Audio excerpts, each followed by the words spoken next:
Um bom dia a todos que estão aqui para mais um evento do Centro de Estudos de Direito Municipal da PGM de Porto Alegre. Hoje eu tenho a felicidade de trazer uma pessoa que fez um estudo de caso na Aí você PGM vai ter que abrir sem um ser da protocolo pelo site. PGM. Por favor, feche o microfone. Tem alguém com o microfone aberto. Pode. Então, gente, nós temos hoje aqui a Ana Beatriz Guetelina Souza. A Ana, ela é doutoranda e mestre em Direito, fez o mestrado na Universidade Federal do Rio Grande do Sul, com a orientação do professor Rafael Maffini. Agora ela é doutoranda, mas ela vem do Maranhão. Ela é graduada em Direito no Maranhão, com mobilidade acadêmica na Faculdade de Direito da Universidade de Coimbra. E ela, no seu mestrado, ela fez um estudo sobre a mediação dos conflitos na administração pública, abordando especificamente o caso da PGM de Porto Alegre.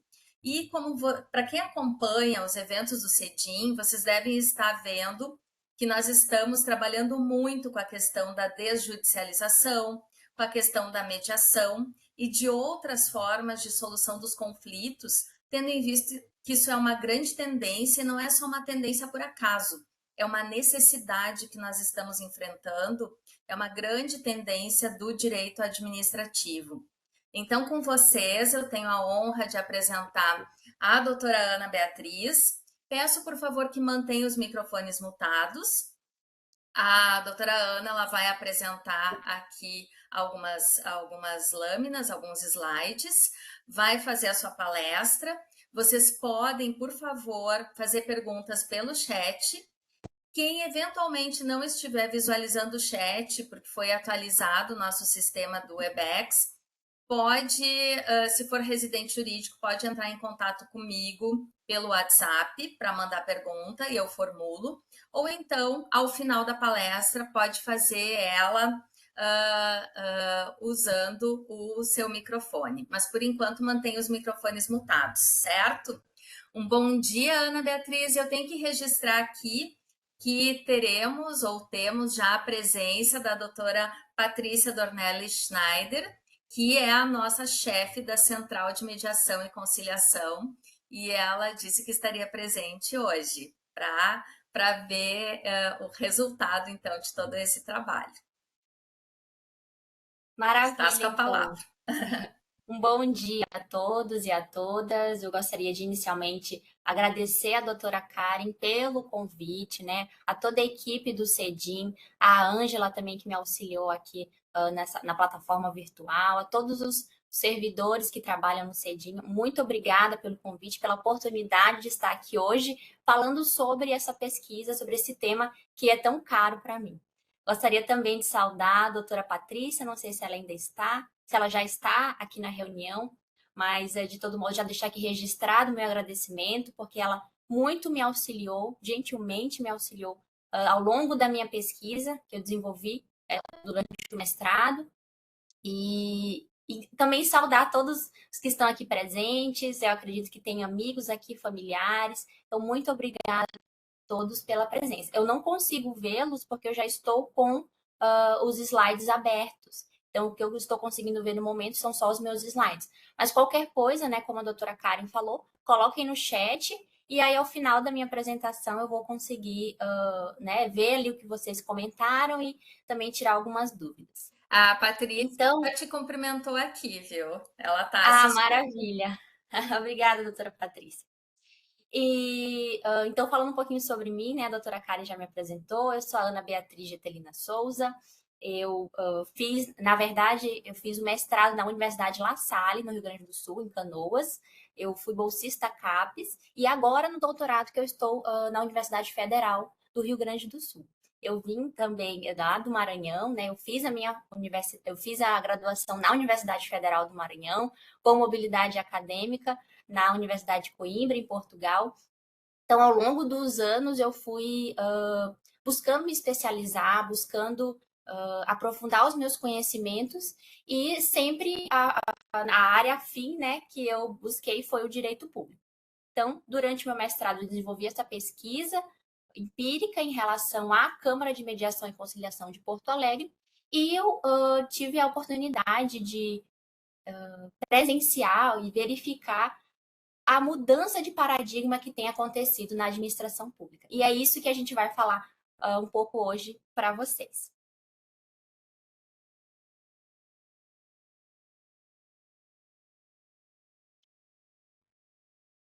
Então, eu de hoje em 3 eixos principais. Primeiro, nós vamos falar brevemente sobre a crise no Poder Judiciário e esse modelo tradicional de resolução de conflitos.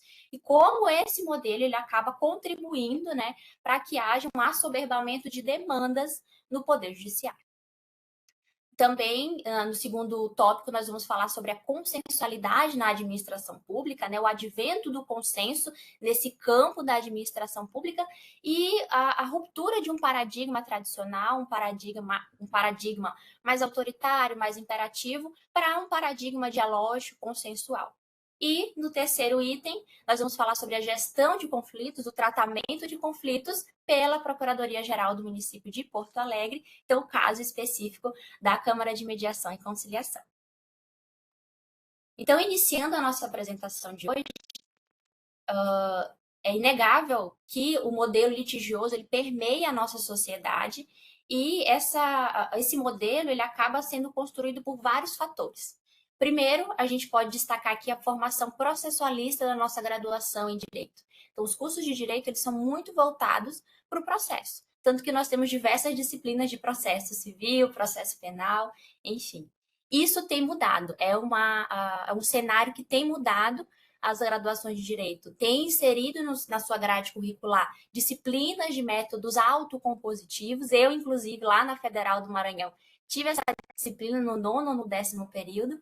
Então, é algo que tem mudado, mas, de um modo geral, ainda é uma formação processualista, sim. E essa formação, ela acaba contribuindo para que haja uma cultura da litigância. Porque os operadores do direito, eles estão sendo formados para litigar, para resolver os problemas da sociedade, os problemas, né, dos seus clientes, das pessoas que os procuram, de modo a se socorrer ao Poder Judiciário. Então, resolvendo os conflitos lá no âmbito do Poder Judiciário.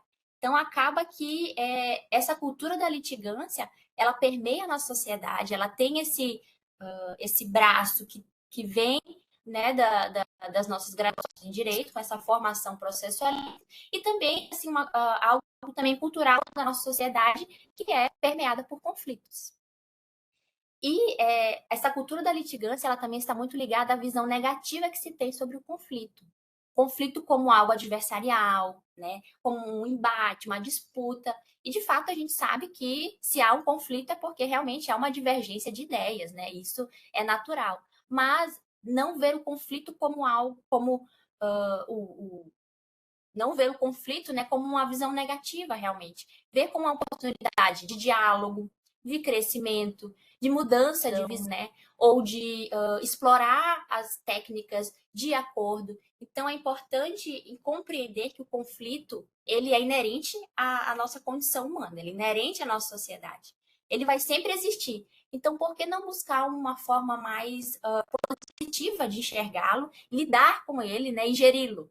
Então, essa é uma das minhas propostas aqui do que eu desenvolvi, né, durante a minha pesquisa, justamente para que a gente consiga construir uma cultura diferente, né, uma cultura mais dialógica, para a gente resolver os nossos conflitos. E ao longo da minha apresentação, eu vou falando um pouco mais sobre isso. Então, seguindo aqui na lógica que eu apresentei, né, essa formação processualista, a cultura da litigância, a visão negativa que se tem sobre o conflito, e isso contribui para a sobrecarga do Poder Judiciário. Um quantitativo imenso de processos que todos os anos desembocam no Poder Judiciário e demoram muitos anos até que haja realmente uma solução, né, uma sentença resolutiva daquele caso. E isso gera, então, uma crise institucional, né? Uma crise que afeta os servidores do Poder Judiciário, mas também a sociedade como um todo, né? Porque busca o Poder Judiciário para resolver suas demandas, os seus conflitos, e acaba demorando anos, né? E de forma muito custosa para que haja realmente uma solução satisfativo.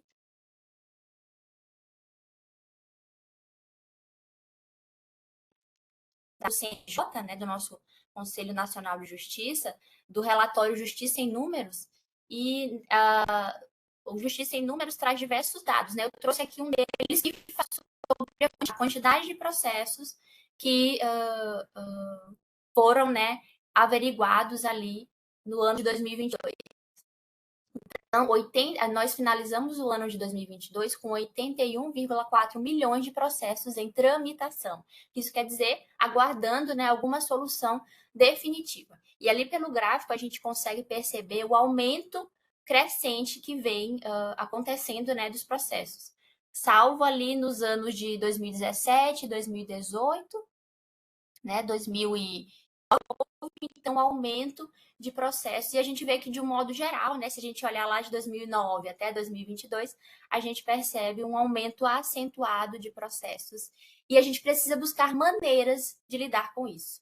A gente a gente tem que ver o processo não como uma coisa fria, como algo ali, mas vidas envolvidas, servidores atuando ali, energia gasta, dinheiro público. Então, tudo isso a gente precisa analisar e refletir para buscar caminhos, né, em busca de sanar toda essa problemática.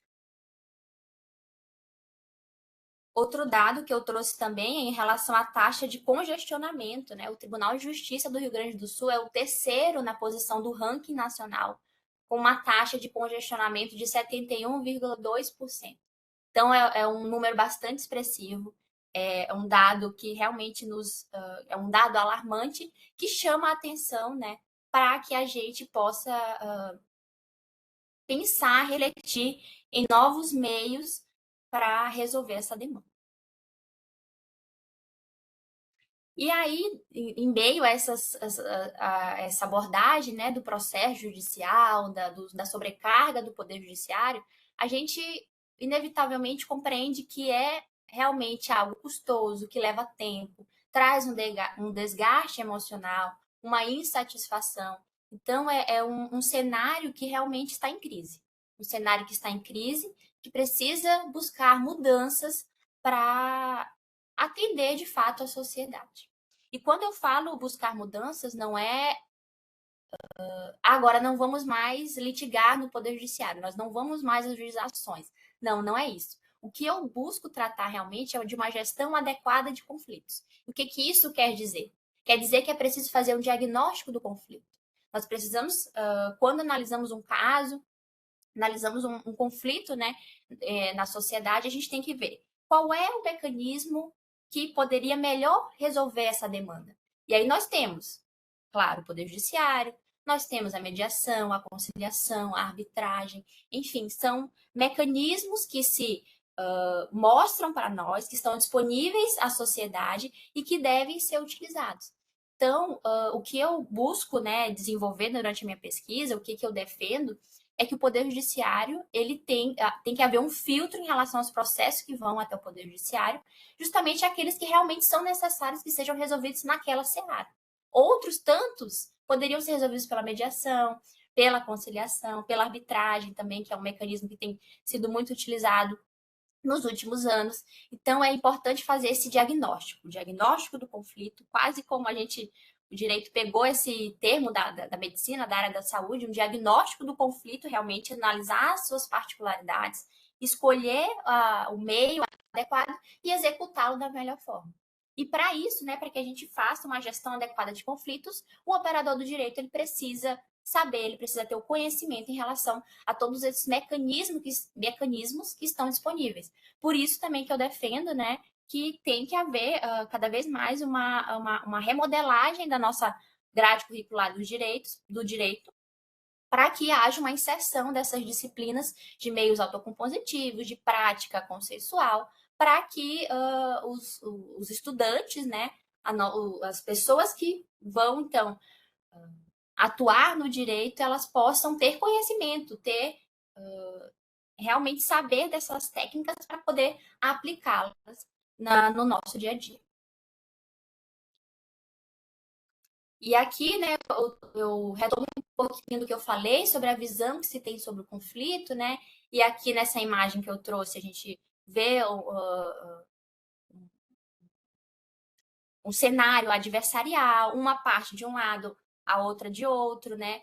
Ali a gente vê uma insatisfação, a gente vê as pessoas com cabeça baixa, né? Ali, chateadas, tristes. Então, realmente, essa visão que se tradicionalmente sobre o conflito como algo negativo, como até uma inimizade, né, um inimigo, essa visão acaba contribuindo para que as pessoas elas deixem de ser protagonistas dos seus conflitos e busquem um terceiro imparcial, o juiz, para resolver os seus conflitos, porque elas não conseguem acreditam que às vezes não é possível, acham que não vão conseguir resolver, mas também tem essa questão do adversarial. Ah, eu não vou falar contigo, deixa que meu advogado fala, deixa que o juiz resolve.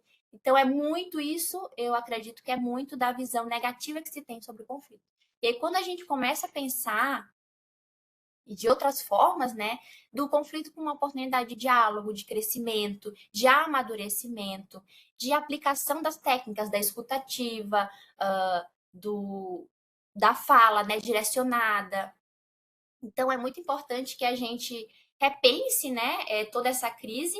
E aqui nesse slide eu trouxe, né, um questionamento. Então, diante dessa crise, né, se a gente vai ficar parado, a gente vai mudar, né? Seria uma estagnação, uma mudança. Eu acredito que é uma oportunidade excelente de mudança, da gente buscar novas formas de resolver conflitos, que já estão disponíveis, na verdade. O que a gente precisa agora é começar a aplicá-las, desenvolvê-las, né, com segurança jurídica, com o suporte, né, dos órgãos públicos, né, eles precisam estar ali unidos para buscar essa nova, construir esse modelo consensual, esse modelo que realmente busca com eficiência alcançar o interesse público. Então, aqui já, acho que eu falei já puxando aqui para a administração pública. Mas, de um modo geral, como eu falei para vocês já, esse aumento do número de processos, né, ele revela uma acentuada judicialização, uma ineficiência no Poder Judiciário, uma crise institucional, né, muita demanda de trabalho para os servidores, às vezes uma falta de recursos também. Então, a gente vê uma crise no modelo tradicional, esse modelo de litigar, de buscar se socorrer ao Poder Judiciário para resolver os conflitos. Diante desse cenário, a gente busca, então, uma mudança, né? A gente poderia ficar, então, de braços cruzados e entender que, pensar que é isso mesmo, que não há o que fazer, mas a gente pode, então, buscar, sim, uma mudança, buscar novos caminhos, novas alternativas, e, então, ampliar esse conceito de acesso à justiça. Não ver o acesso à justiça como um mero acesso ao Poder Judiciário, né? Um mero acesso à jurisdição estatal.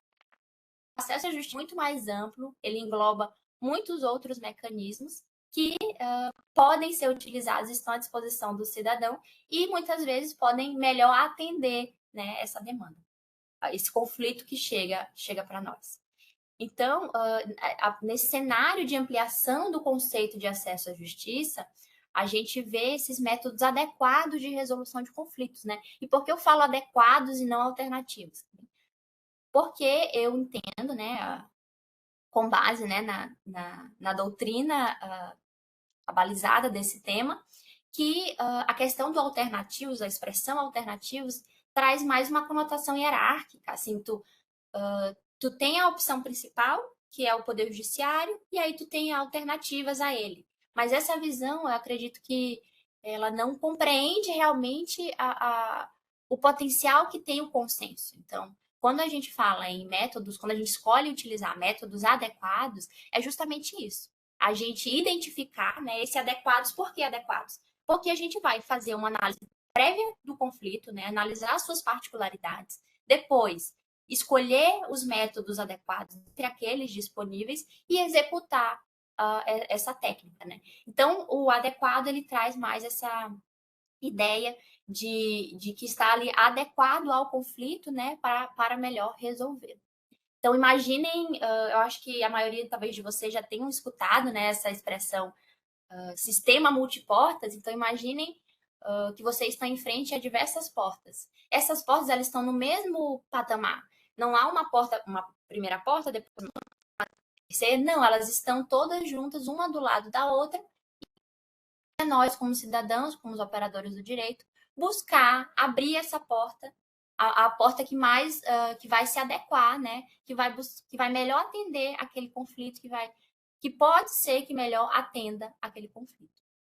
Então, esse sistema multiportas, né, e essa visão mais horizontalizada da consensualidade, né, desses métodos de resolução de conflitos, é também uma visão que a gente busca fortalecer no meio acadêmico, no meio social, principalmente, para que a gente consiga fomentar o diálogo, a celeridade, né, dos processos e também a economia de custos, né? Como eu falei para vocês, essa crise institucional do Poder Judiciário, com esse quantitativo imenso de processos, né, mais de 81 milhões de processos que ficaram aguardando uma solução satisfativa no ano de 2022, e então é preciso buscar maneiras de atender com celeridade, economia, os direitos, né, que são violados, que são ali, que estão em conflito, né, e precisam de uma resolução adequada.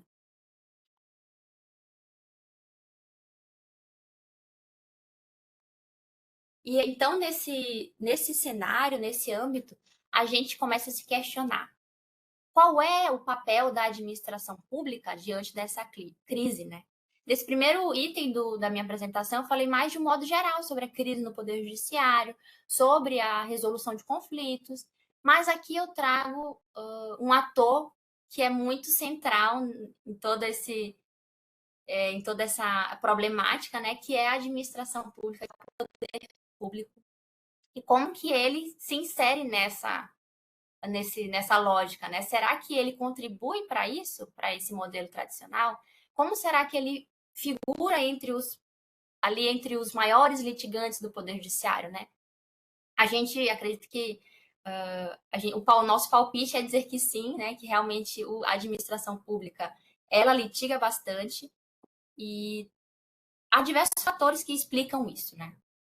Um deles é justamente a natureza jurídica das funções que a administração pública presta. São diversos serviços públicos, então é mais provável que haja um conflito ali entre os diversos ramos de serviços, né, que a administração pública oferece.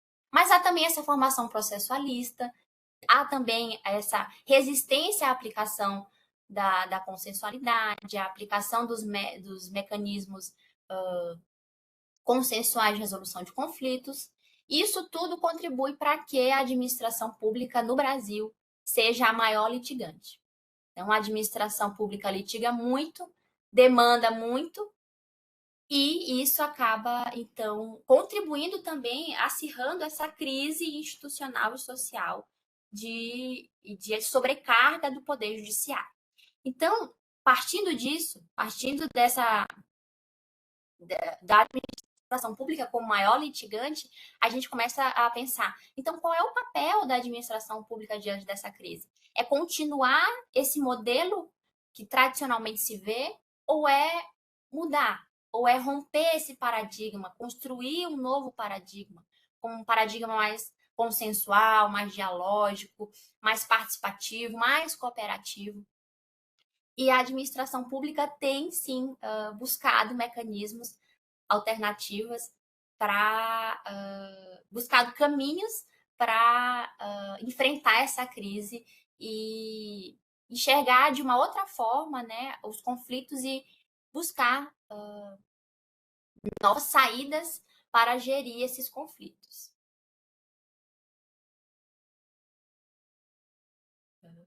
Então, quando a gente fala sobre os conflitos, né, na administração pública, e eu muito falei sobre esse modelo tradicional, esse paradigma tradicional, ele é formado, né, por uma predominância de uma lógica hierárquica, uma lógica imperativa, autoritária, também de poderes exorbitantes que advêm da administração pública.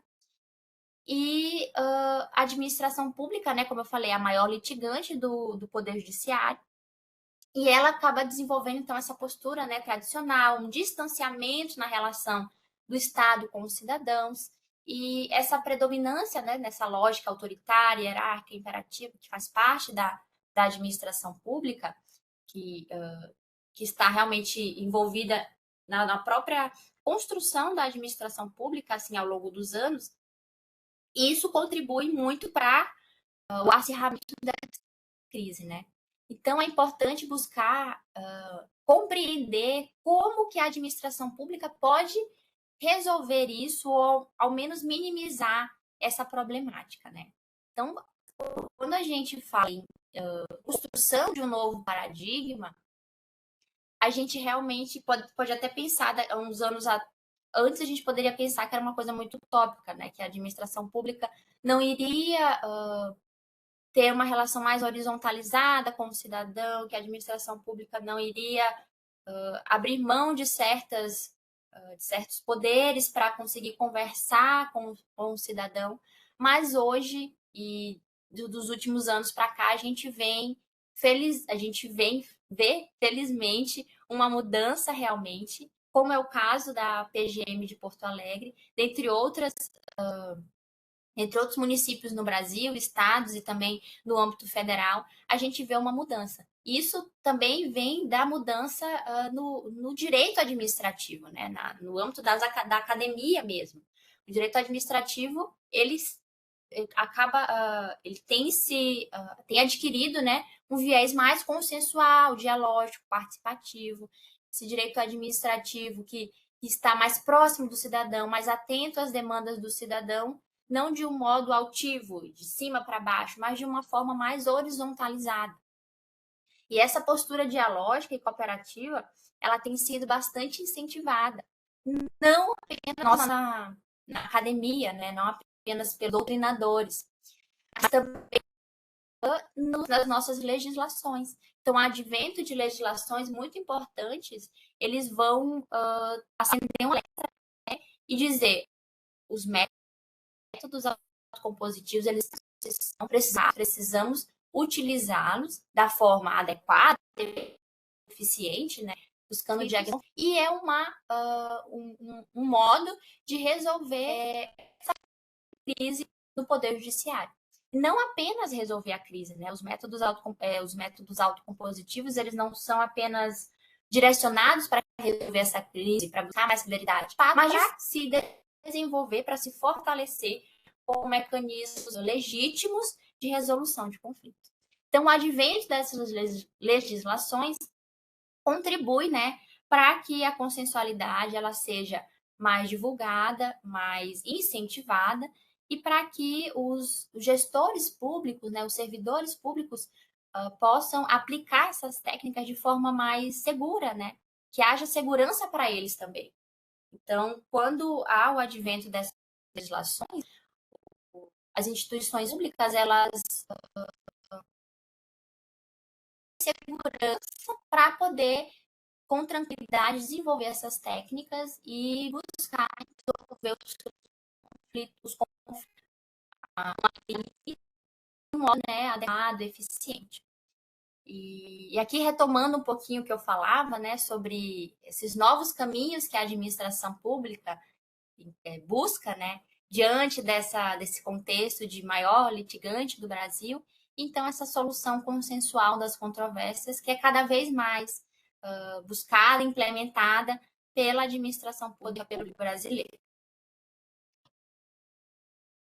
Aqui eu trouxe um histórico, trouxe apenas algumas legislações, né, alguns normativos aqui importantes para a gente compreender como a constitucionalidade ela tem sido incentivada. Né? Então, ali em 2010, nós temos a resolução 125 do CNJ, que estimula, né, essa resolução compositiva de conflitos. O CNJ a toda a problemática que permeia o Poder Judiciário, nessa sobrecarga de demandas, essa crise institucional, a falta de recursos, ele então, o CNJ desenvolve, elabora essa resolução, né, estimulando então que o Poder Judiciário, a sociedade como um todo, né, os advogados, o Ministério Público, Defensoria Pública, Procuradoria dos Estados, municípios do âmbito federal, estimulem a mediação e a conciliação e os métodos, né, as técnicas adequadas de resolução de conflitos. Então, aqui, nessa linha aqui que eu trouxe para a gente, né, lembrando novamente que há diversas outros normativos, né, que poderiam ser aqui mencionados, mas eu trouxe estes. Então, ele digamos assim, abre a porta para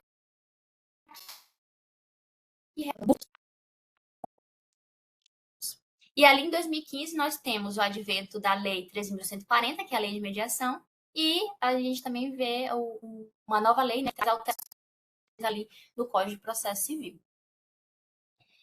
Então, essa lei de mediação, ela trata, né, da mediação na sociedade, né, entre os particulares, entre os cidadãos, mas também em relação à administração pública. Então, é um passo muito importante que se dá para que a administração pública também tenha essa segurança, né, tenha a tranquilidade para buscar, então, esses mecanismos, aplicar esses mecanismos nos seus conflitos. E em 2018, nós temos a Lei 13.655, né, que trouxe alterações na LINDB. E aqui, nessa lei que trouxe alterações na LINDB, eu destaco o artigo 26, que como eu costumo chamar a doutrina de cláusula de abertura, né, para esses meios consensuais, para essa consensualidade na administração pública. Então, esse artigo 26 da nova LINDB, a LINDB como um todo, né, a partir dessas alterações, ela traz novos deveres para os administradores, né, para a administração pública. E aqui no seu artigo 26, o texto diz o seguinte: para eliminar irregularidade, incerteza jurídica ou situação contenciosa na aplicação do direito público, inclusive no caso de expedição de licença, a autoridade administrativa poderá, após oitiva do órgão jurídico e, quando for o caso, após realização de consulta pública e presentes razões de relevante interesse geral, celebrar compromisso com os interessados, observada a legislação aplicável, o qual só produzirá efeitos a partir de sua publicação oficial. Então, aqui a gente vê realmente uma cláusula de abertura, né, para que a autoridade administrativa celebre acordos, celebre compromissos, né, consiga dialogar com o cidadão. E aqui no parágrafo 1º, né, o compromisso referido no caput deste artigo, no inciso 1, buscará a solução jurídica proporcional, equânime, eficiente e compatível com os interesses gerais. Então, realmente é uma cláusula de abertura que estimula a administração pública, o poder público, a resolver os seus conflitos e a ter a possibilidade de celebrar acordos com os cidadãos para que realmente haja uma nova gestão de conflitos, né? Uma gestão adequada de conflitos. Então, aquilo que eu falei sobre a ampliação do conceito de acesso à justiça. Não vê o acesso à justiça como um mero acesso à jurisdição, um mero acesso ao poder judiciário, mas sim como um acesso aos diversos mecanismos disponíveis para que haja, então, essa resolução dos conflitos e haja realmente uma satisfação ao final, né? Uma satisfação dos direitos, que é o que se busca quando há um conflito. E agora, falando sobre o caso da PGM-POA, então eu fiz todo retomei aqui alguns conceitos, esse panorama que se constrói, né, que vem se alterando, vem mudando ao longo do tempo, para falar então sobre o caso da PGM-POA, dessa instituição, né, que na vanguarda de diversas capitais, municípios no Brasil, desenvolveu uma Câmara de Mediação e Conciliação.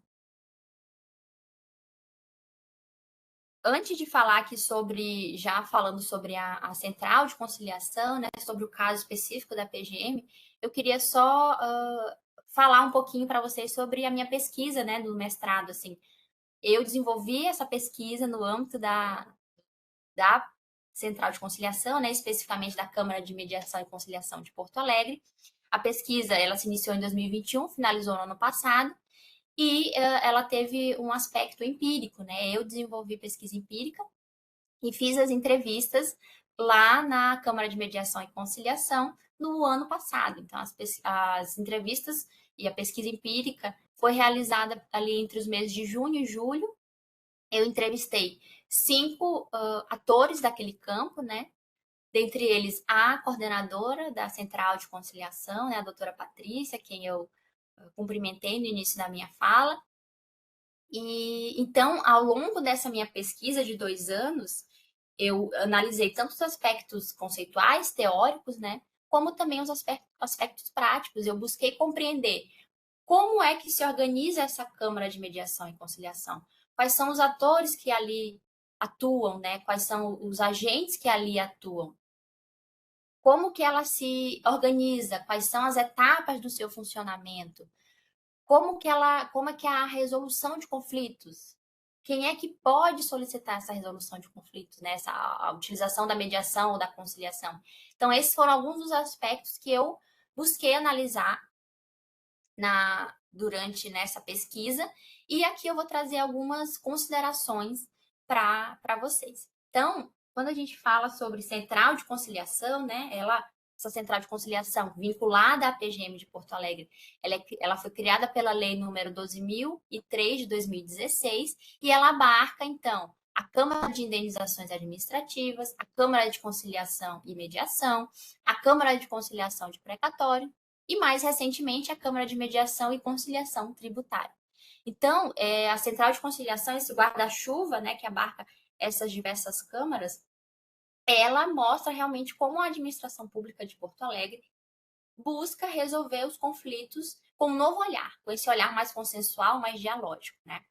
E o meu estudo, especificamente, ele se centrou na Câmara de Mediação e Conciliação.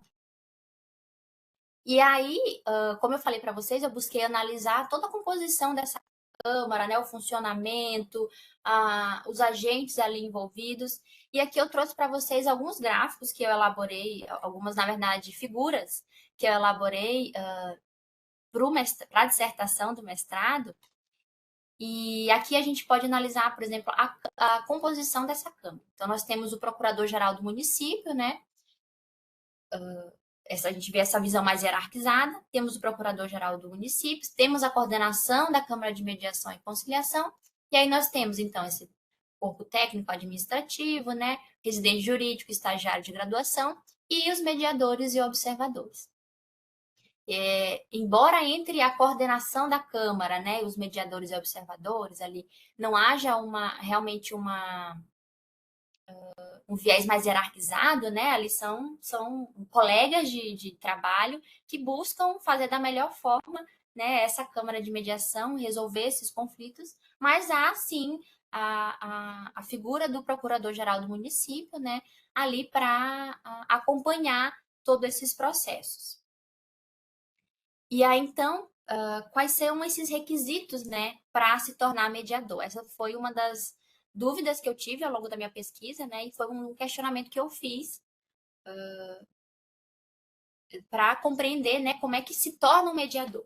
E aí, então, na PGM POA, como é que a gente pode se tornar um mediador, né? Precisa primeiro ser um servidor público municipal, ativo ou inativo, né? Pode ser, então, um aposentado, de qualquer área do conhecimento, desde que tenha ensino superior. A partir disso, então, tem que ter, então, essa realização de um curso de formação, né, que é oferecido a partir do convênio com a Casa de Mediação da OAB do Rio Grande do Sul. E, então, a partir disso, né, adquire essa habilitação para ser mediador após a aprovação no curso teórico e prático, e a partir disso, então, é possível que você se torne um mediador e comece a atuar na Câmara de Mediação e Conciliação. E quais são as etapas dos procedimentos, né, nessa Câmara? Como é que o conflito é resolvido? Essa também era uma das minhas dúvidas, e a partir da pesquisa eu construí essa tabela que mostra as etapas dos procedimentos, né, que são desenvolvidos na Câmara e mostram a concatenação, né, dos passos, das etapas, para que haja, como eu falei, segurança jurídica, eficiência também para resolver esse conflito e abarcando, né, os atores, os gestores, os servidores que estão ali envolvidos naquela controvérsia. Então, a iniciativa ela pode ser tanto interna, o procurador, naquele caso, ele verifica, ele chegou um processo para ele, uma ação em que o município é réu. Ele chega naquele caso, ele vê que é uma oportunidade, seria um caso de mediar. Talvez a mediação ali contribuísse para a resolução daquele conflito. Então, essa é uma iniciativa interna. Né? O mediador, o procurador identifica uma possibilidade de mediação, conciliação, enfim. E também há a possibilidade da iniciativa externa. O cidadão tem uma demanda, né, com o município, ele podendo ser autor ou réu, ele identifica e percebe, não, acho que poderia ser o caso de mediação. A gente poderia conversar aqui, poderíamos buscar um consenso, um diálogo, um acordo nesse caso. Também, então, é possível. Então, uma das coisas interessantes que eu identifiquei é que realmente há, de fato, essa abertura a canais de diálogo com o cidadão, né? Então, não apenas há uma iniciativa interna, mas também externa que proporciona que a sociedade busque essa Câmara para resolver os seus conflitos, né? Isso envolvendo, claro, o município de Porto Alegre. E aí, após essa iniciativa, há então parecer do gestor da área, né? Vamos supor que se trate sobre o caso de urbanismo. Então, o gestor daquela pasta, ele vai também analisar aquilo, vai verificar se aquele caso, né, se ele acredita que aquele caso pode ser passível de mediação, se há um interesse, né, no âmbito institucional para isso. Depois, então, há uma apreciação pelo procurador-geral, né, o gestor da área dizendo que realmente há um interesse, né, seja o procurador que está lidando com aquele caso, ou o secretário da pasta, né? Então, havendo esse interesse, há então a apreciação pelo procurador-geral.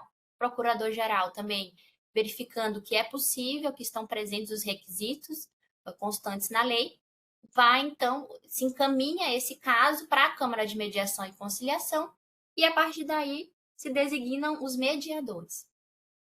E como eu falei, né, os mediadores não precisam ser exclusivamente procuradores do município, podem ser outros servidores. Inclusive, durante a minha pesquisa, eu vi que há uma multidisciplinariedade de mediadores, né? Há psicólogos também, além das pessoas formadas, né, no âmbito do direito. Então, realmente uma mescla de áreas de conhecimento que tem o desejo principal de resolver esses conflitos, né, de mediar esses conflitos de um modo a resolver aqueles problemas, né? Então, os mediadores, nós temos a pré-mediação, depois as sessões de mediação, né? Nessa pré-mediação há uma conversa com os sujeitos envolvidos, né? Ali o procurador, também pode ser o secretário da pasta e o cidadão. Depois há as sessões de mediação propriamente ditas, né? E uma outra coisa interessante também que eu percebi nesse campo é que além dos mediadores há os observadores. Então os mediadores eles conduzem a mediação, mas os observadores eles são aquela figura que vai ao final da mediação trazer um feedback, falar o que acharam, o que poderia ter melhorado. Então eu vejo como um ponto de balança, né, entre o mediador e os mediandos, né, para de fato melhorar aquela mediação, fazer cada vez mais com que se aprimore essa técnica e realmente sirva de exemplo, né, sirva de realmente se construa como um mecanismo que vai auxiliar a resolução daquele conflito. E também só para deixar claro, a mediação ela não se propõe apenas a resolver, não somente a resolver o conflito, né? a mediação não é satisfativa, positiva só quando ela resolve o conflito. Não, quando há realmente diálogo entre as partes, pode ser que não haja uma resolução total daquele conflito, mais parcial, e aquilo já contribui, claro, para que os mediandos, né, consigam caminhar naquele processo, né, naquela situação, consigam dialogar, consigam se aproximar. Então, só para deixar claro, né, que a mediação ela não busca tão somente a resolução do conflito, né? Há diversos outros aspectos que permeiam a mediação, né? O diálogo, a escutativa, a aproximação entre os sujeitos, que são muito importantes também de serem considerados quando a gente analisa a contribuição positiva, né, da mediação. Então, depois das sessões de mediação, né, havendo um acordo entre as partes, firmam então esse termo de entendimento, colocam, né, por escrito esse termo de entendimento, ali os passos, né, os aspectos que foram acordados, passa então pela homologação do procurador-geral e, por fim, a publicação do extrato do termo, né, no Diário Oficial de Porto Alegre. Então, há aqui também uma publicização, né, desse extrato, a gente verifica que todas essas etapas, elas buscam, né, com segurança jurídica, eficiência, publicidade também, resolver esses conflitos, né, da administração pública com a sociedade, de um modo, né, como eu destaquei, de um modo realmente seguro e que abarque os atores, os agentes que estão envolvidos ali naquela controvérsia, né? E outra coisa também que eu gostaria de destacar é que na mediação, por óbvio, né, os protagonistas são os sujeitos envolvidos, né? Então, o mediador ele só vai ali questionar, ele vai auxiliar naquela resolução, mas os protagonistas realmente são os sujeitos envolvidos, é o cidadão, é os representantes, né, do município, e esses mediandos, a parte da sociedade civil, né, a Procuradoria do município, ela estimula que haja, que o cidadão esteja acompanhado de um advogado, justamente para que realmente exista essa relação horizontalizada, né? Porque muitas vezes o cidadão, ele não é da área do direito, ele não tem um conhecimento específico, e aí para ele se sentir resguardado, para ele estar de fato resguardado, né? E ali acompanhado do seu advogado, ter mais confiança para conseguir elaborar um acordo naquele caso, né?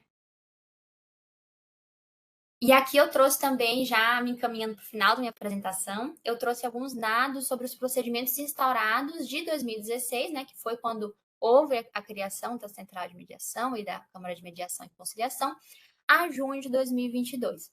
Então, em 2016, nós tivemos, a PGM teve um caso, né, de procedimento instaurado na Câmara. Esse número foi aumentando ao longo dos anos e aí no 2022, até junho de 2022, foi quando eu realizei a pesquisa empírica, né? Então, esses dados foram coletados até essa data. Nós tínhamos ali um total de 27 procedimentos instaurados.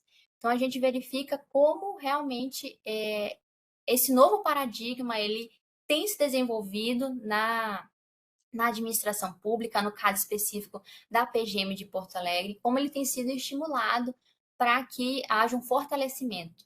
É claro, como eu falei para vocês, que quando o modelo tradicional está arraigado na nossa sociedade, né, na nossa formação processualista, nas instituições públicas, então, para que ele se altere, para que ele mude, né, para que haja essa construção de novo paradigma, realmente é preciso paciência, cautela, é preciso muito trabalho, estimular realmente isso. Então, é algo que não muda da noite para o dia. Eu quero dizer que não muda da noite para o dia, né? Então, a gente tem que ver realmente como essa iniciativa ela tem conseguido estimular esse novo método consensual, né? Esses novos mecanismos de resolução de conflitos e como há de fato sim uma quantidade expressiva de procedimentos que foram instaurados e a gente vê uma mudança não apenas interna, né, dos próprios procuradores, servidores, uma mudança geral, mas também da sociedade que busca essa mediação, que aceita mediar, que aceita dialogar. Então, realmente, são números que me deixam muito feliz como pesquisadora de ver que esse cenário tem mudado, né, e que há, de fato, a construção de um novo paradigma, um paradigma consensual. E aqui também eu trouxe um gráfico que eu fiz sobre Não, desculpa, esse gráfico não fui eu que fiz, foi um dado extraído, né, da Câmara de Mediação e Conciliação de Porto Alegre, e que são as mediações realizadas no período de 2020 a junho de 2022. Então, aqui, 55% nós temos um acordo realizado, né? Então, desse quantitativo de mediações feitas, 55% obtiveram um acordo, 26% estão em andamento, estavam em andamento, 15% suspensos e 4% extintos. Então, é realmente mais um ponto positivo, né, para a mediação. Embora não seja necessário que haja um acordo realizado, né, o sucesso da mediação ela não se dá apenas nos acordos que são realizados, mas esse quantitativo, essa porcentagem, ela mostra como a Câmara de Mediação e Conciliação de Porto Alegre ela tem se desenvolvido, ela tem mostrado os resultados, né? E isso a custo de muito trabalho, muito esforço por parte de toda a equipe e também a receptividade da sociedade, né? Dos cidadãos que confiam na Câmara, que buscam a Câmara e que aceitam dialogar, né, com os representantes do município para buscar a resolução daquele conflito. E aqui, para finalizar minha apresentação, eu trouxe algumas considerações finais, né? Primeiro é que a gestão adequada de conflitos, ela é o caminho que veio para ficar. A gente precisa buscar, sim, gerir adequadamente os nossos conflitos. E isso a partir de 3 pilares principais. O diagnóstico, a escolha do método adequado, dentre aqueles disponíveis, né? Como eu falei, o sistema multiportas, nós temos o Poder Judiciário, nós temos a mediação, nós temos a arbitragem, nós temos a conciliação e por aí vai. E então, diante desse cenário de sistema multiportas, né, escolher qual o mecanismo mais adequado para resolver aquele conflito e então executá-lo. Então, a gestão adequada de conflitos, a gente verifica que ela se desenvolve, sim, no âmbito da Procuradoria-Geral do Município, da Procuradoria-Geral do Município de Porto Alegre, e ela deve ser estimulada por todas as instituições públicas para que haja realmente essa mudança de paradigma. Segundo ponto é que o consenso é verificado, né, como instrumento legítimo, estimulado principalmente pelas legislações, mas também pela iniciativa de fomento, né, dessas técnicas e a construção desse modelo democrático, dialógico e participativo que mostra que a consensualidade veio para ficar, que é um mecanismo, né, legítimo, que é um mecanismo que busca não apenas sanar essa crise no Poder Judiciário, contribuir para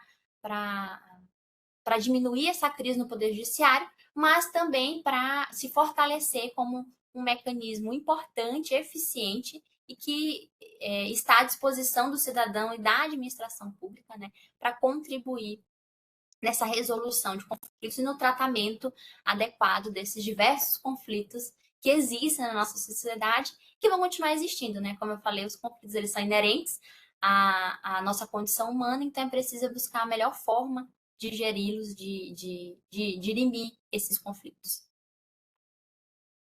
Eu agradeço mais uma vez a atenção de todos vocês, agradeço também a oportunidade aqui me concedida pelo CEDIM. Eu deixo aqui os meus contatos, meu e-mail, biagetelina@gmail.com, o meu Instagram, @biagetelina_. Qualquer coisa, feedback, dúvidas, vocês podem mandar no chat também, né? E eu fico à disposição. Se vocês quiserem entrar em contato comigo, conversar mais, se tem interesse, querem conversar mais sobre o tema, eu estou à disposição, para mim é uma honra. Agradeço mais uma vez a oportunidade. Obrigada.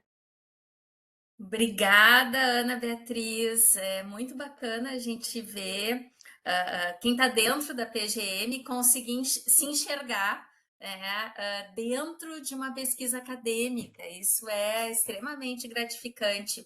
Não sei se a Patrícia, ela até fez um comentário ali sobre os números atuais da Câmara de Mediação e Conciliação. Tu estás com o microfone aberto, Patrícia? Ou eu leio o teu comentário? Não, estou aqui, eu abri agora. Bom, em primeiro lugar, bom dia a todos. Eu queria super parabenizar a Ana, né, e dizer exatamente, confirmando essas palavras da Karen, que é muito legal a gente poder se olhar, né? A gente costuma ir fazendo, né, e realizando e trabalhando, e na verdade, quando a gente vê algo sistematizado, né, condensado, e isso dá, dentro de um contexto, né, isso dá muita satisfação para a gente e então, de novo, te agradeço e te parabenizo pelo trabalho. Claro que, como tu dissesse, a pesquisa foi feita num determinado momento, né? Mas só para contribuir um pouquinho com essa fala, né? Hoje a gente já tem ali mais de cerca de 50 mediações que já foram abertas, né? Já encerradas ou em andamento. E temos também um índice de acordo bem elevado, né? De mais de 50% dessas mediações finalizadas. Então, realmente, claro, os números aumentaram, né? Porque o pessoal começa a conhecer, né? A gente tem a mediação tributária também, recentemente criada. E então é muito, muito, muito legal assim ver que existe esse lugar, né? Que a administração pode estar ali. Então, claro, eu fiz algumas observações ali em relação à questão das etapas, quando tu fala, Ana, ali, eu acho que a terceira etapa, quando tu fala de uma apreciação do procurador-geral, talvez tu tenha te baseado em alguma normativa interna que a gente já não está mais utilizando, mas evidentemente que isso pode ser, em outro momento, quem sabe, feito uma outra análise com outros dados, né? Mas só para dizer que já não é mais assim, né? Que a gente pretende sempre que o processo fique mais fluido, né? Para que não ingesse tanto. Então é isso, não quero me alongar muito. Patrícia, eu até queria comentar, Ana, a gente está com 100 pessoas aqui nos ouvindo agora online.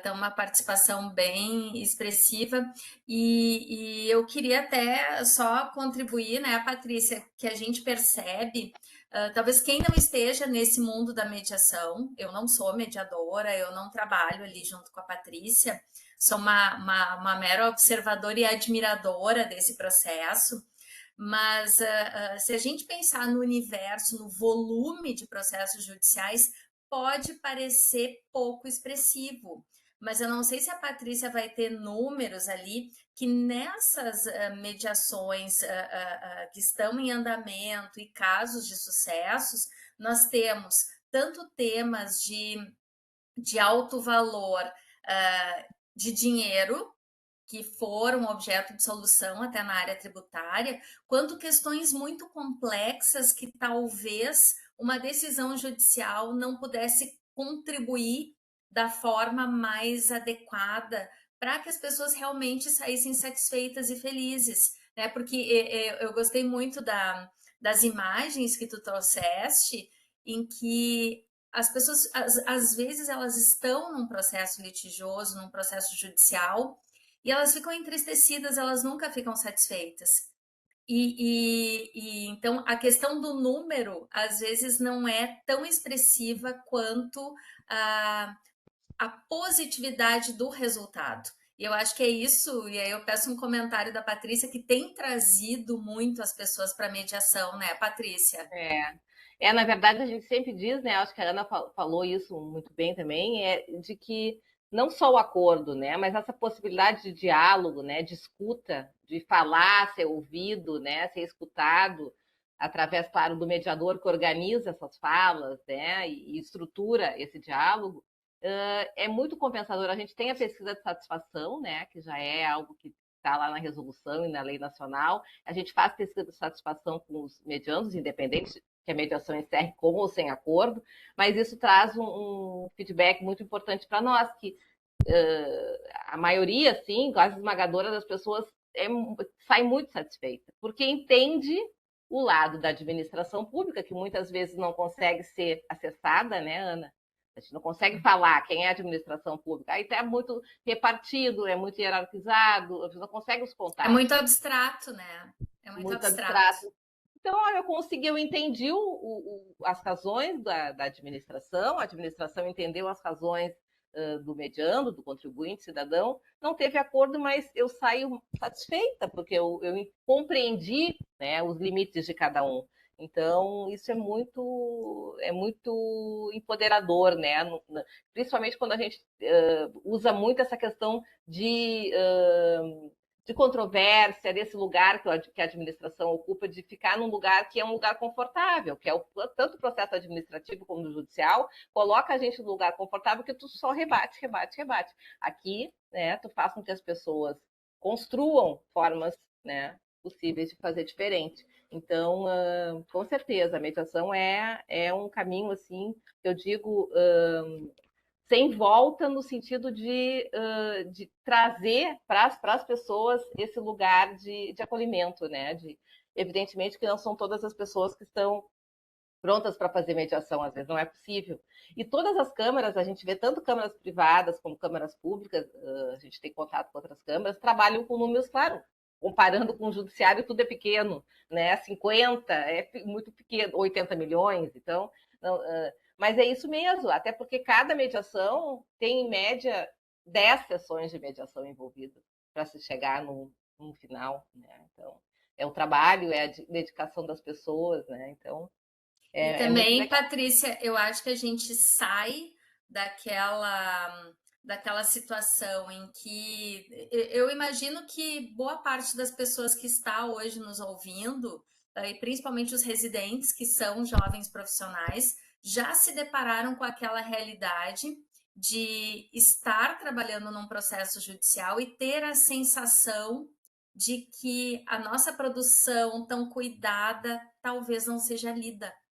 Ainda mais agora que a gente tem toda a questão do universo da inteligência artificial, que vai contribuir muito para desafogar os processos no judiciário. Mas quem é que está lendo e entendendo aquilo? Então, a contribuição que essa forma de desjudicialização traz também é a questão do trazer muito o humano para o processo.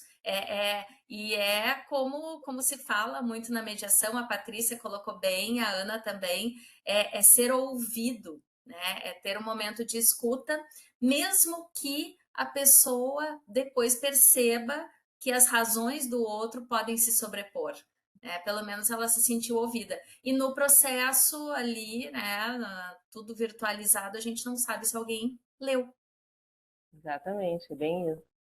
Eu vejo que tem gente perguntando como faz para ser mediador na Câmara, fazendo várias Isso. perguntas. Tu podia... Vamos para as perguntas agora. É, Eu vou primeiro para a pergunta fácil de como ser mediador aqui. Eu até passaria, Ana, se tu deres licença, até para a Patrícia, porque embora tu colocaste isso muito bem, de forma muito didática, talvez a Patrícia possa trazer esse dado bem real e talvez alguns exemplos de como ser mediador aqui no município de Porto Alegre. Claro, perfeito. pois então, hoje em dia nós estamos já no terceiro curso de formação de mediadores, né? Então, começamos lá em 2016, 2017, e esse ano e ano passado fizemos dois outros cursos, daí já abraçando um pouco o universo da mediação tributária. De qualquer maneira, a PGM abre, então, todo ano, a tendência é que ano que vem façamos outro, né? Esse curso, então, é desenvolvido com o auxílio da Casa de Mediação, da OAB Rio Grande do Sul, né? O professor Ricardo Ornelis ministra as aulas.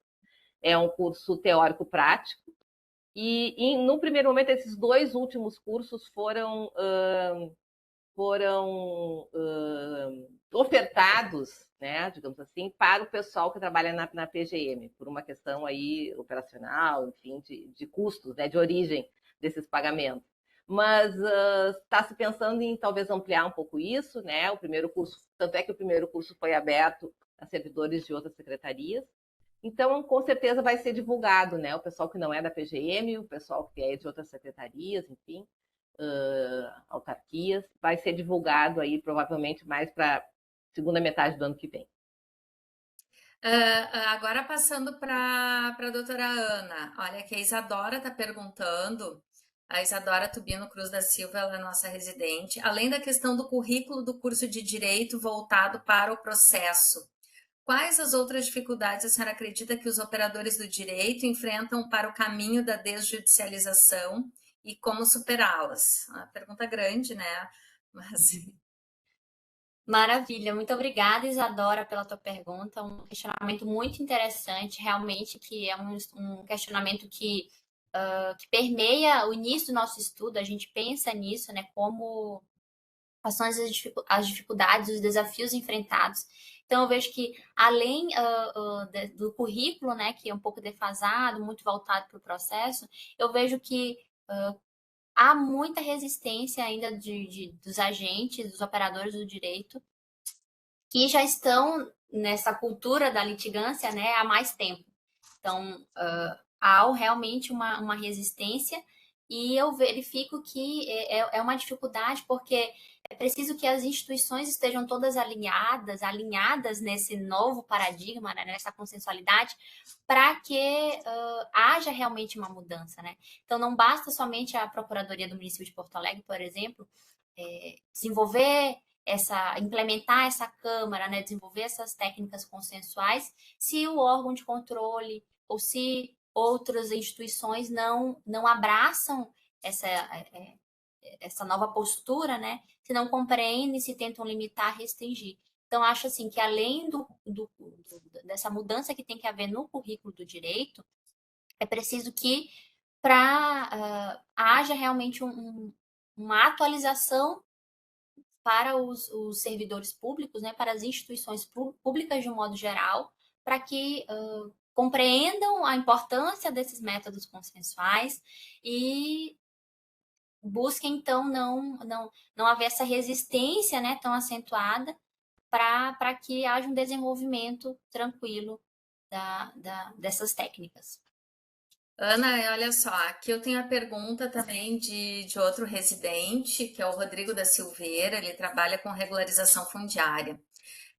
Ele pede que tu comentes acerca da garantia, entre aspas, da sentença judicial. As pessoas se sentem mais seguras, né?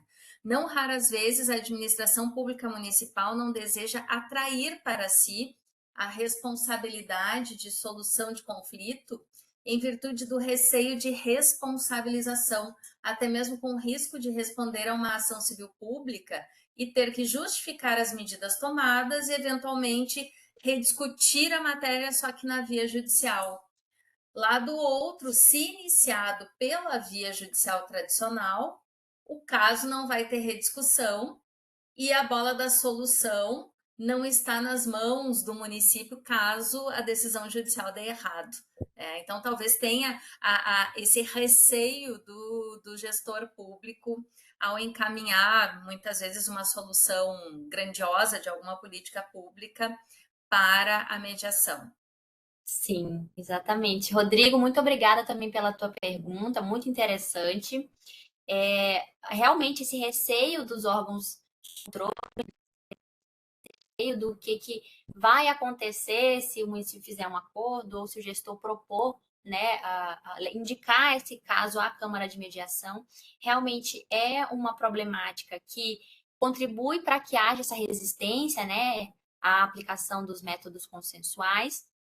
E realmente, quando a gente fala sobre a garantia da sentença, a gente sabe que o Poder Judiciário ele foi construído, né, ele se moldou para isso, né, para resolver os conflitos. Então há, de fato, uma segurança que mas a gente tem que entender que não é única, né, que essa segurança do Poder Judiciário, ela não é só do Poder Judiciário, a gente pode ter uma pode firmar acordos, fazer, né, celebrar termos de entendimento também no âmbito das câmaras de mediação vinculadas aos municípios, né, aos entes federativos.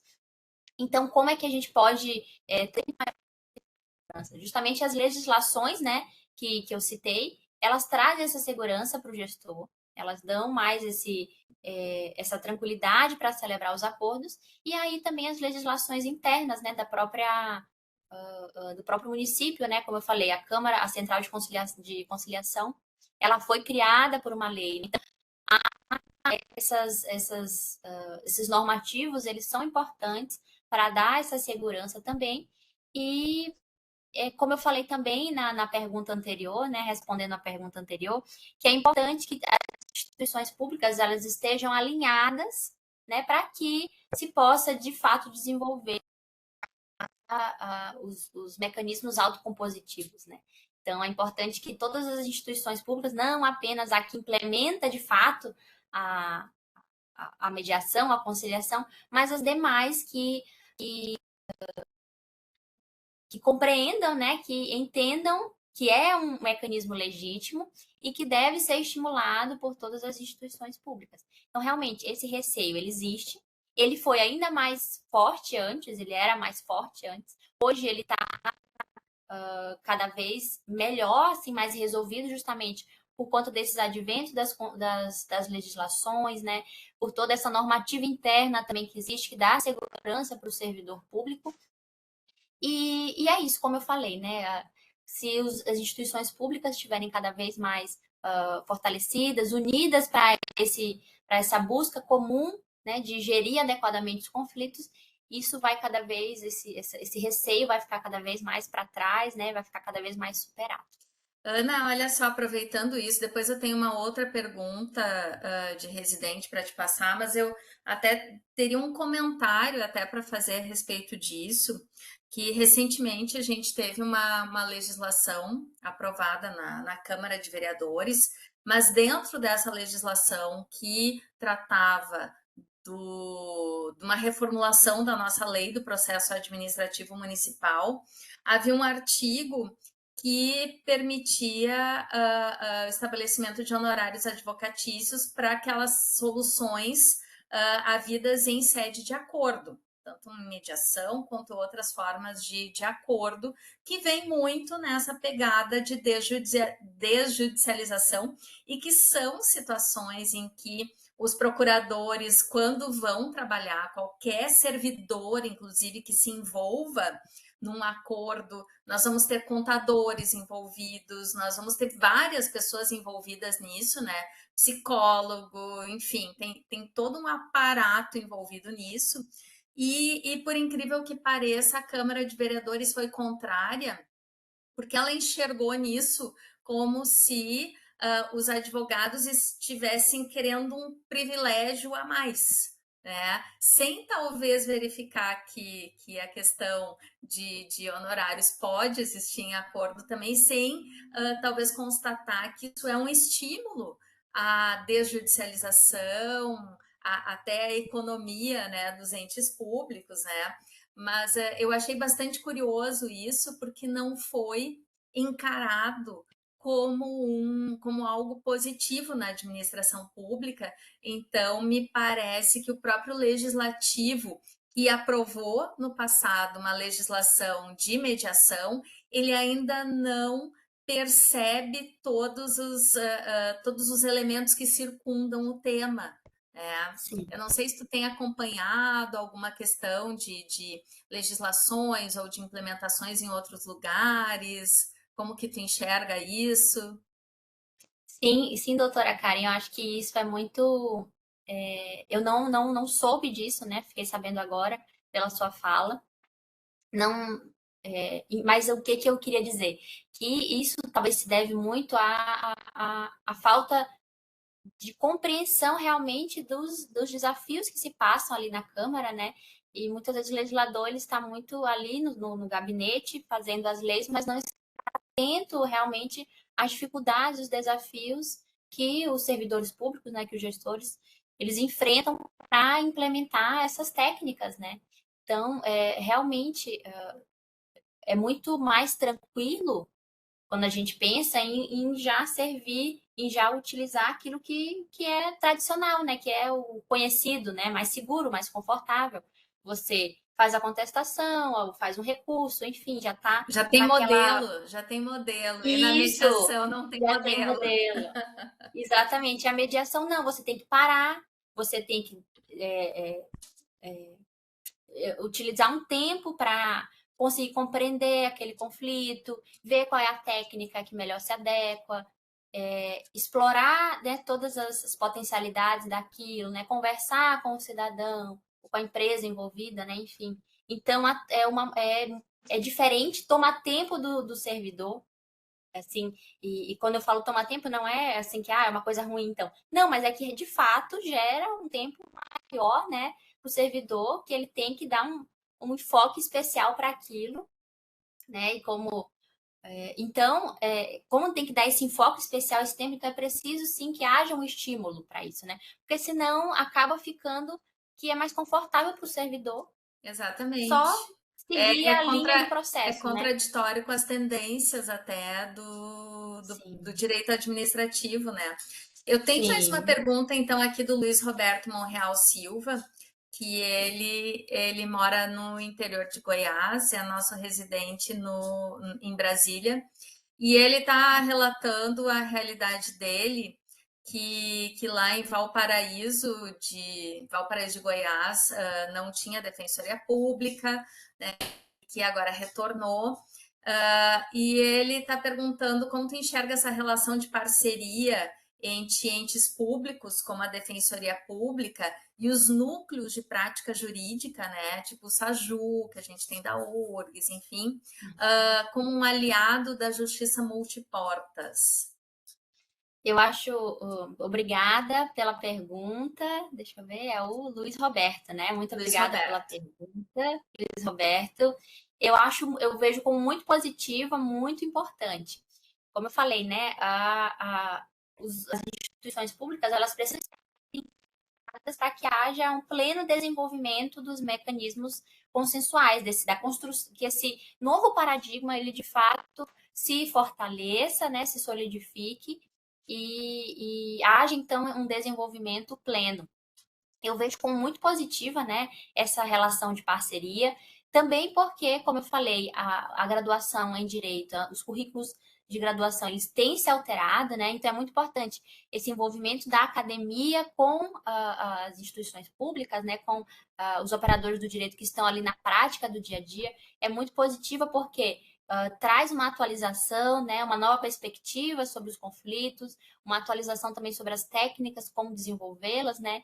Então, eu vejo isso como muito importante para que haja essa implementação, né, dos meios autocompositivos e, com certeza, né, o núcleo de prática jurídica tem muito a ganhar com essa parceria, né, porque vai também aprender a parte prática, né, também com os operadores da Defensoria Pública e também os servidores da Defensoria Pública têm a oportunidade de se atualizar e de aprender, né, com essas novas informações que vêm sobre esses métodos consensuais. Obrigada, doutora Ana. Eu creio que chegamos aqui ao final, encerrando então a abertura de espaço para perguntas. Desde já eu quero agradecer a todos aqui pela audiência. Quero reiterar que todos são permanentemente convidados para participar dos eventos do CEDIM da PGM. Basta seguir as redes sociais da PGM, por exemplo, o Instagram pgm.poa, e aí você fica sabendo, então, de outras palestras interessantes. Com muito orgulho, Ana, eu venho aqui, então, agradecer por essa produção acadêmica, por esse estudo que se debruçou sobre a vida real da administração pública, esse desafio que é uma tendência do direito administrativo. Tá? Agradecer, dizer que tu és muito bem-vindas também, que siga nos comunicando sobre os teus estudos. A tua aula é muito didática, é muito agradável de ouvir. Então, queremos saber depois os estudos que tu estás fazendo para que possas vir de novo aqui com a gente, viu? Muito interessante. Muito obrigada, doutora Karen. Eu que agradeço o convite, a oportunidade. Realmente foi uma honra estar aqui com vocês. Espero me colocar à disposição para estarmos juntos novamente. Muito obrigada. Gente, quem precisar de certificado, temos vários que não são residentes jurídicos, aguardem eles em até 10 dias úteis, serão remetidos por e-mail, certo? Mais uma vez, obrigada a todos, um bom dia de trabalho e com isso encerramos o nosso evento de hoje. Até a próxima!